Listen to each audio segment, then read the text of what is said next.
Whether she cheated on me and I cheated on her, why are we bringing that to the internet a year later? Whether she cheated on me or I cheated on her, that has nothing to do with anybody. Like what? That don't even make sense. Then to bring it to the internet a year later just for fun, that's ridiculous. What an embarrassment. What an absolute embarrassment.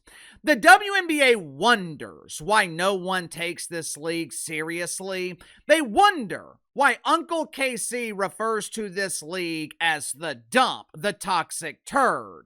This is literally the reason why this league is not taken seriously. For those that don't know, over the weekend, as unknowns who were pretending to be WNBA All-Stars were embarrassing the league with their complete lack of skill during the WNBA All-Star game, Dijonai Carrington, who used to be the girlfriend of Nalyssa Smith, Dijonai Carrington got on social media and exposed Nalyssa Smith as a cheater. Girl, don't trust Nalyssa. She cheated on me with her automated girlfriend. She cheated on me with Deja Vu, Jane Doe. Hell, she cheated on me with damn near every unknown player in the league.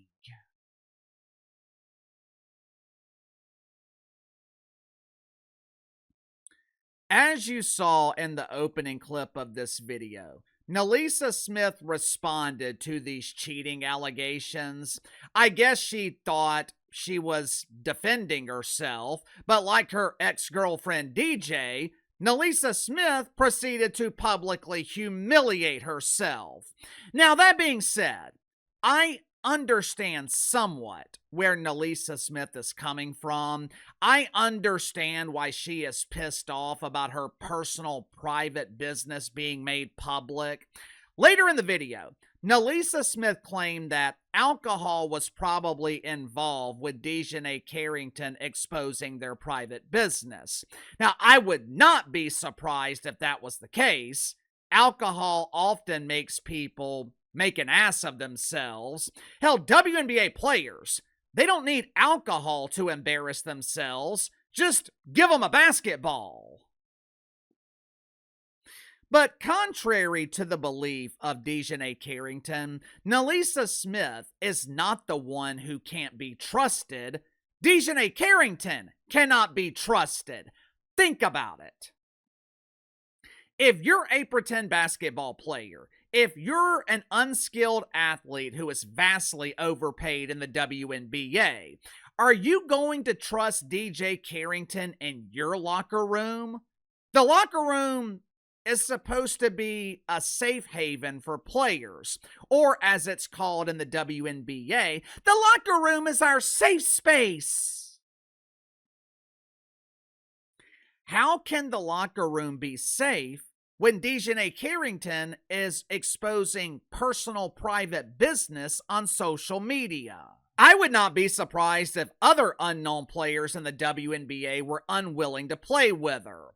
This is the image problem that I am constantly talking about with the WNBA. You know, there is a reason that most companies forbid fraternization amongst employees. There is a reason most companies don't allow romantic relationships at work. Ime Udoka lost his job with the Boston Celtics because he was fornicating with a subordinate. Obviously, the NBA has never had to implement a rule like this amongst players since, NBA players aren't exactly trying to sleep with each other. But in the WNBA, probably a good idea to forbid romantic relationships amongst players. For starters, I imagine it changes the dynamic of a locker room when teammates are dating each other. Let's say you and your friends meet for happy hour every Friday night. Maybe you talk about work, maybe you talk about kids, childhood memories. For 2 hours every Friday night, the four of you drink and talk about whatever. Take that same scenario and add the 4 wives. You don't even have to add all 4 wives. Take that same scenario and include one of the wives.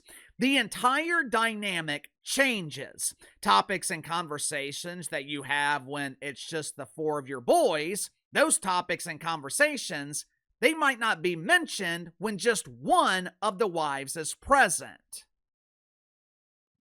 I would imagine it's the same thing in a WNBA locker room. The dynamic is different when players are just teammates compared to when players are bunkmates in the same bed. Now, of course, the WNBA, they would never implement a no dating policy because Kathy Engelbert is too afraid of the backlash. It's the same reason Kat Engelbert refuses to address the ongoing image problem in this league. She's afraid of being accused of mythical racism. This doofus conflict between Dijonai Carrington and Nalyssa Smith, it is another example of the toxic culture in the WNBA. We often hear WNBA players complain about a lack of brand deals. How come Caitlin Clark gets all the brand deals?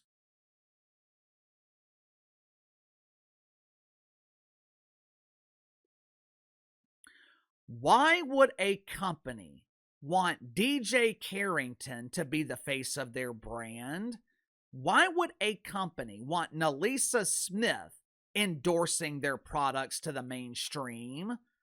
A lot of these WNBA players, they don't conduct themselves like professional athletes. They conduct themselves like unprofessional reality TV stars. Then they wonder why no one takes them seriously. Sound off in the comments below. I'll see you guys later on the main channel.